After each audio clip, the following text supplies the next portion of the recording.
2-3 দিন আগে একটা ভিডিও দিছিলাম, ওই ভিডিওতে আমি বলছিলাম যে একই ইঞ্জিন দিয়ে বিভিন্ন ব্র্যান্ড বিভিন্ন বাইক বের করতেছে। যেমন ইয়ামাহাতে একই ইঞ্জিন দিয়ে অনেকগুলা বাইক বের হয়েছে, এফজি সিরিজ, এফজি, তারপরে এফজেড এক্স যেটা, এরপর এরকম এফজেড এর মধ্যেই তো প্রায় 1, 2, 3, 4, এরপরে হাইব্রিড সেম ইঞ্জিন। জিক্সারের মধ্যে জিক্সার একদম মনোটন থেকে শুরু করে ডুয়েল চ্যানেল এবিএস তো আসে নাই, সিঙ্গেল চ্যানেল এবিএস পর্যন্ত যতগুলো মডেল আসছে, জাস্ট এর মাঝখানে ইঞ্জিনের মধ্যে ইঞ্জিন অয়েলের যে মাত্রাটা, ওইটা আগে 850 ml ইঞ্জিন অয়েল থাকতো, এখন 1000 ml পর্যন্ত গেছে। এরকম যদি হোন্ডাতে আসেন, হোন্ডার মধ্যে এই ব্যাপারগুলো হয়েছে। তো বাজাজকে আমরা ভাবছিলাম যে না, বাজাজ অনেকদিন আগে থেকে এরকম কিছু, মানে এরকম রেকর্ড হয়তো আমরা দেখি নাই বা কিছু, বাট না, বাজাজের মধ্যে এরকম রেকর্ড আছে। আসলে দেখা যায় বাজাজের ফ্যান বেসটা আলাদা, এই জন্য হয়তো বাইকিং কমিউনিটি বা বাইকিংয়ের যে আমাদের প্যাশনেট বাইকার যারা, আমরা এই ব্যাপারটা নিয়ে ওইভাবে চিন্তা ভাবনা করি নাই। পালসারের ইউজি সিরিজে দেখবেন যে একই ইঞ্জিনে অনেকগুলা বাইক আসছে, জাস্ট এবিএস অ্যাড হয়েছে, এবিএস ছাড়া আসছে, সিঙ্গেল ডিস্ক আসছে বা ডুয়েল ডিস্ক। অ্যান্ড এন সিরিজে এসে আমরা ভাবছিলাম যে এন সিরিজে হয়তো দুইটা বাইকই আসছে, মানে একটা হলো এন সিরিজের মধ্যে N160, একটা হচ্ছে 250, বাট না, এখন আবার 250-র মধ্যে এবং N160-র মধ্যে অনেকগুলা ভেরিয়েন্ট চলে আসতেছে একই ইঞ্জিনের মধ্যে। ওরকম আজকে যে বাইকটা আমার পিছনে আছে, এটা হচ্ছে N160, কিন্তু এটা প্রথম মডেলটা না, এটা হচ্ছে সেকেন্ড মডেলটা। এরপরেও আরেকটা মডেল বাংলাদেশের মার্কেটে এখন চলে আসছে। আজকে আমরা যে বাইকটা রাইড করবো, এটা হচ্ছে N160-র ডিজিটাল মিটার যে ভেরিয়েন্ট। মানে ইঞ্জিন অয়েলের ব্যাপারে আমি একটা কথা বলি যে mineral, semi synthetic and synthetic, 3টা ইঞ্জিন অয়েল আসে।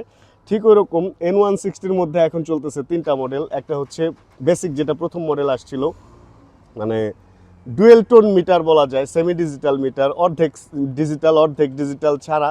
অ্যান্ড তারপরে হচ্ছে ফুল ডিজিটাল মিটার। অ্যান্ড তারপরে যেটা আসছে, মানে যেটাকে আমরা সিনথেটিক বলতে পারি, সেটা হচ্ছে একদম ইউএসডি সাসপেনশন সহ যে মডেলটা আসছে। যাক, মাঝখানের যে ব্যাপারটা সেমি ডিজিটাল বা সেমি সিনথেটিক ইঞ্জিন অয়েল আমি কখনো ইউজ করি না। তো আজকে যে বাইকটা নিয়ে আসছি, এটা হচ্ছে ডিজিটাল কিন্তু সেমি সিনথেটিক, এটাকে আপনি চাইলে বলতে পারেন, একটু অদ্ভুতভাবে বলতেছি। এই বাইকটা রাইড করবো অ্যান্ড টুকটাক কিছু রাইডিং এক্সপিরিয়েন্স আজকের এই ভিডিওতে আপনাদের সাথে করব শেয়ার। জীবনের ছোটোকালটা কাটছে হচ্ছে ক্যান্টনমেন্টের আশপাশে, কাফরুলে ছিলাম, অ্যান্ড আর্মিদের তত্ত্বাবধান ছিল এখানে বেশি, ওইখানেও নিয়ম মেনে চলতে হয়েছে। আর এখন যেটা হয়েছে, এখন এই কোস্টগার্ডের এখানে থাকাতে, মানে নির্বাচন কমিশন অ্যান্ড সব কিছু এগুলার এই আশপাশে থাকাতে হয়ে গেছে হলো বিভিন্ন রকম এই নির্বাচনী অবস্থার মধ্যে খুব রেস্ট্রিকশন, এই সমস্ত জায়গায় ঢোকাটা একটু টাফ, কিন্তু ঢুকে যাইতে পারলে মোটামুটি আবার শান্তি, মানে লোকজনের চাপ একটু কম। সরকারি অফিসগুলো যেদিন খোলা থাকে ওই দিন তো এই যে একটু গাড়ি ঘোড়া থাকে পার্কিংয়ে, আর যেদিন খোলা না থাকে ওই দিন এই জায়গাটা খুব শান্তির হয়, যদি ঢোকা যায় খুব শান্তিতে শ্যুট করা যায়। আচ্ছা, যে ব্যাপারে কথা বলতেছিলাম, এই বাইকটার আগে যেটা সেমি ডিজিটাল বা ডুয়েল ডিসপ্লে মনিটর যেটা ছিল, মানে অর্ধেক হচ্ছে ডিজিটাল অর্ধেক হচ্ছে অ্যানালগ, ওইটার ছিল এক ধরন, এটার হলো আরেক ধরন। ওইটার ধরনটা হলো, মানে ওইটার দাম কম ছিল, সবচেয়ে বড় কথা যেটা, কত 2,60,000 মেবি। আচ্ছা, আমি দামের ব্যাপারটায় না যাই, কারণ আমি দাম অতটা ভালো জানি না বাইকের। অ্যান্ড তারপরে এটা যখন আসছে, এটার একটু দাম বাড়ছে।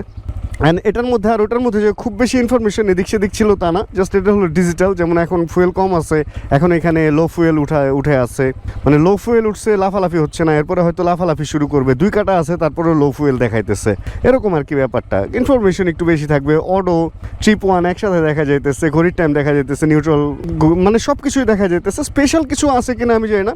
IFE আছে, অ্যান্ড এখানে IDE আছে, এগুলো সম্ভবত হচ্ছে আর 140 কিলো চালানো যাবে। এখন আবার দেখাইতেছে 100 কিলো চালানো যাবে, এখন আবার রিফুয়েল লেখা উঠতেছে, মানে 100 কিলো চালানো যাবে দেখাইতেছে। এটা হয়তো চালানোর সময় একটু এদিক সেদিক হইতে পারে। তারপরে AFE আছে, এরকম বেশ কিছু ইনফরমেশন আছে যেগুলো হয়তো কাজে দেয়। সেটিংস আছে, সিস্টেমটা একটু অন্য, সুইচ কিন্তু একটা, মানে এক সুইচের মধ্যে ফুল মিটারটাই, যে ইন্টার সেটিংয়ে দিয়ে মনে হয় চাপ দিয়ে ধরে রাখলে আমি সেটিংয়ে ঢুকবো। হ্যাঁ, তাই তো দেখা যাইতেছে। ব্লুটুথের ব্যাপার আসছে, সেট ক্লক আসছে, DTS, এগুলো মানে বেশ কিছু ফাংশন আছে। আপনি হয়তো, আমরা এক্সিটে যাই, দেন চিপ দিয়ে ধরে রাখি, বের হয়ে যাবে এখান থেকে, হ্যাঁ ইন্টার সেটিংয়ে চলে আসছে। DTE 100 এইভাবে থাকে, এইভাবেই চালাই, তাহলে দেখা যাবে যে আসলে এটার ব্যাপারটা কি। হয়তোবা আমি সফট অ্যান্ড যদি স্মুথ চালাই তাহলে এই জিনিসটা বাড়বে, হয়তোবা আমি যদি একটু টেনে চালাই তাহলে এই জিনিসটা কমবে। মানে ট্যাঙ্কে যতখানি তেল আছে অতখানি তেলে এটা আর কতখানি চলবে, এই ব্যাপারটা হচ্ছে এইটা। এই ধরনের কিছু ইনফরমেটিভ ব্যাপার ছাড়া এই বাইকের মধ্যে কিন্তু তেমন কোনো পার্থক্য নাই আমাদের আগের যে যে N160টা ছিল। এখন যদি দামের কথা চিন্তা করেন, আমি এর আগে একটা ভিডিওতেও বলছি যে দামের কথা চিন্তা করলে ওইটা ভালো একটা ডিল। আর যদি মনে করেন না আপনি একটু এরকম ডিসপ্লে সামনে চান, এরকম সুন্দর একটা মিটার সামনে চান, তাহলে এটা আপনার জন্য ভালো ডিল। মানে এরপরে আবার ইউএসডি সহ যেটা আসছে ওটা নিয়েও আমি একটা কথা এর আগের ভিডিওতে বলছিলাম যে আসলে ইউএসডি এই 160cc সেগমেন্টের একটা কমিউটার বাইকের মধ্যে ইউএসডি ওরকম ইম্পর্টেন্ট কোনো ব্যাপার না। আমি মনে করি যে আসলে যদি আপনি কোনো একটা স্পোর্টস বাইক চালান সেই ক্ষেত্রে ইউএসডি আপনাকে একটা স্পেশাল সাপোর্ট দিবে, কারণ কর্নারিং এন্ড এই সমস্ত ব্যাপার স্যাপার আছে, তখন হচ্ছে ইউএসডির কাজটা ঠিকঠাক মতো বোঝা যায় বা ঠিকঠাক মতো পাওয়া যায়। আমি যতটুকু আমার ক্ষুদ্র জ্ঞানে জানি যে ইউএসডি হচ্ছে এই সাসপেনশনগুলো টেলিস্কোপিক হচ্ছে দুই সাইড সমান খেলে, আর ইউএসডি চাইলে আলাদাও খেলতে পারে, মানে এক সাইড বেশি এক সাইড কমও খেলতে পারে, এই জন্য কর্নারিং সাপোর্টটা ভালো পাওয়া যায় এরকমটা আমি জানি। এখন বাকি ভাই আমি তো এত জ্ঞান নিও না যে একদম ফুল ডিটেল একদম সব বলে দিতে পারবো। ভবিষ্যতে যদি এই ব্যাপারে জানতে পারি অবশ্যই আপনাদের সাথে এই ব্যাপারটাও শেয়ার করব।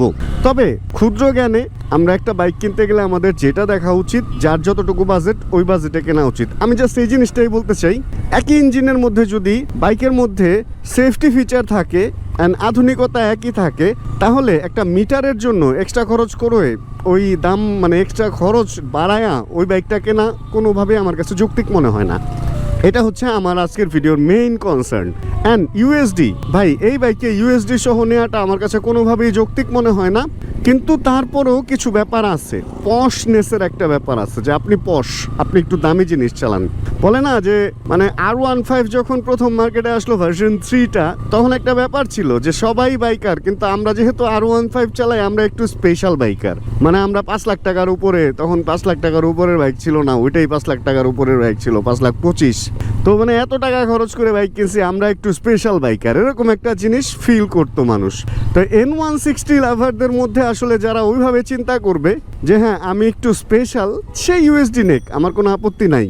এখন এখানে আবার একটা কথা আছে, ইউএসডি নিয়ে নর্মালি আমার যে সেন্স, ওই সেন্সে আমি এই কথাটা বলতেছি। সামনে আমি যখন ইউএসডি ওয়ালাটা চালাবো তখন আসলে আমার মতামত ঘুরবে কিনা এটাও দেখার বিষয়। এখন যতক্ষণ পর্যন্ত আমার হাতে ইউএসডি বাইকটা না আসতেছে ততক্ষণ পর্যন্ত অবশ্যই আমি বলতে পারবো না যে ইউএসডি বাইকের সার্ভিস বা ইউএসডি বাইকটা নেওয়া কি ঠিক হবে কিনা টাকা বেশি খরচ করে।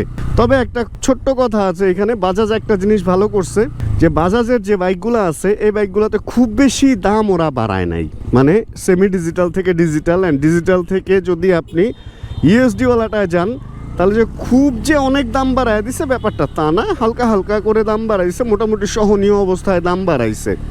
আর আমি আরেকটা জিনিস বলবো যে N160 এবং N250-র মধ্যে যদি আপনি বিচার বিশ্লেষণ করেন তাহলে 250-র চেয়ে N160টা অনেক বেশি স্মুথ। ইঞ্জিনটার পাওয়ার ডেলিভারি সুন্দর, স্মুথলি ইঞ্জিনটার পাওয়ারটা নিচে থেকে উপরের দিকে উঠে, কিন্তু N250-র মধ্যে বা F250-র মধ্যে এই স্মুথনেসটা ল্যাক অনেক বেশি আছে। মানে এই 150 বা 160 সিসির ইঞ্জিনটা ওনারা অনেক দিন ধরে চালাইতেছে, তাই না? পালসার সিরিজ আজকে থেকে না, তো এই জন্য এটা রিফাইন হইতে 160-এ যে ওরা ভালো পারফরমেন্স দিতে পারছে, কিন্তু 250-এ আমি যেন ভালো সার্ভিস পাচ্ছি না। এখন 200, 220, 250 তো এটাও পুরানো, আমাদের দেশে নতুন আসছে তাতে কি। এখন আমাদের দেশে যেগুলো আসছে এগুলো অতটা স্মুথ না। আমি F250 চালাইতেছি, আমার কাছে স্মুথ লাগে না, বাইকটা কাঁপে ঘর মানে ভাই হয় না, আসলে ব্যাপারটা খেলে না। আমার কাছে ব্যাপারটা মনে হয় যে আরেকটু ভালো হইতে পারতো, এরকমটা আমার কাছে মনে হয়। যাই হোক, সব কিছুর পরে হচ্ছে আজকের ভিডিওর মূল কথা যেটা, যে আসলে এই বাইকটা আমার মনে হয় যে শুধুমাত্র ডিজিটাল মিটারের জন্য এক্সট্রা খরচ করে কেনাটা আমার কাছে কোনোভাবেই যৌক্তিক মনে হয় না। এটাই হলো মেইন কথা। অ্যান্ড এই তো, আর গত ভিডিওতে, কালকের ভিডিওতে বলছিলাম আমার শরীরের অবস্থা ভালো না। আমার শরীরের অবস্থা আজকেও যে খুব ভালো তা না, কিন্তু আমি যেটা মনে করলাম যে আসলে মানে আপনাদের কাছ থেকে দূরে থাকা ঠিক হবে না। যেরকমই থাকে, শরীর যেমনই থাক, চেষ্টা করবো একটা ছোট্ট ভিডিও হলেও শেয়ার করে আপনাদের সাথে কানেক্ট থাকার আর কি। বাই দ্য ওয়ে, অনেকে বলবে যে নতুন মডেল আসলে ইঞ্জিন রিফাইনে সেই হাবিজাবি, ভাই এটি মিথ। ওরকম ইঞ্জিন রিফাইন কিচ্ছু না। শুধুমাত্র যদি BS চেঞ্জ হয়, BS4 থেকে BS6 থেকে BS7-এ যায়, সেক্ষেত্রে ইঞ্জিনের মধ্যে রিফাইনমেন্টটা হয়তো কিছুটা টের পাবেন। কিন্তু ওই যে একই বাইকের মধ্যে মিটার যখন চেঞ্জ হবে, অনেকেই বলবে এরকম যে ইঞ্জিন রিফাইন হয়েছে বা কোনো কিছু, ওরকম কোনো কিছুই না। ব্যাপারটা হচ্ছে, আপনাকে যদি একটা বাইক ইঞ্জিন অয়েল চেঞ্জ করে আমি দেই এবং বলি যে ইঞ্জিন অয়েল চেঞ্জ করে দিছি, তাহলে আপনার কাছে মনে হবে ওরে ভাই নতুন ইঞ্জিন অয়েল সে স্মুথ, এবং আপনাকে যদি আমি বলি যে না এটা ইঞ্জিন অয়েল চেঞ্জ করি নেই আগেরটাই আছে, তাহলে আপনার কাছে মনে হবে যে বাইকটা মনে হয় একটু হার্ড হয়ে আছে। তো ব্যাপারটা হচ্ছে এরকম, আসলে মানে মনস্তাত্ত্বিক একটা ব্যাপার আছে। তো এটার মধ্যে ওরকম স্মুথনেস বা ওরকম স্পেশাল কিছুই পাবেন না, যেটা সেমি ডিজিটালে ছিল ওইটাই এটার মধ্যে আছে। তবে সার্বিক দিক থেকে বাইকটা কেনা একটা গুড ডিল। এখন যদি আপনার বাজেট বেশি থাকে আপনি এটা নিতে পারেন, বাজেট যদি কম থাকে আমি বলবো যে semi digital is good enough. And ওইটার মধ্যেও ছিল আনলিমিটেড ওই যে কী যেন ডিসপ্লে বলে ইনফিনিটি, এটার মধ্যে অলমোস্ট ইনফিনিটি, বাট এটার মেইন মিটারটা এখানে শেষ হয়ে যাওয়াতে ইনফিনিটি এটা কোনো কাজে দিবে না আর কি। যাই হোক, এই হচ্ছে এই ভিডিওর টপিক। আজকে বিদায় নেই, কারণ আমার নতুন দাঁত উঠতেছে, মিষ্টি খাওয়াবো সবাইকে, একটু এজন্য কষ্টে আসি। দোয়া রাখবেন যাতে সুস্থ হয়ে যাই। আজকের এই ছোট্ট ভিডিওতে কোনো কিছু ভালো লাগলে ছোট্ট করে একটা লাইক দিয়ে দিন। চ্যানেলে যদি নতুন হন প্লিজ সাবস্ক্রাইব করে হয়ে যান। আমাদের ফ্যামিলি মেম্বার জানাবেন কে কোন জায়গা থেকে ভিডিও দেখছেন, আর যতক্ষণ পরবর্তী ভিডিও নিয়ে আবার আমি না আসতেছি ততক্ষণ ইনশাআল্লাহ আমরা থাকবো সুস্থ এবং করতে থাকবো চিল। ইনশাআল্লাহ তুমিও চিল করতে থাকো। চিল pro. Check the mic and make sure it sound right, boys.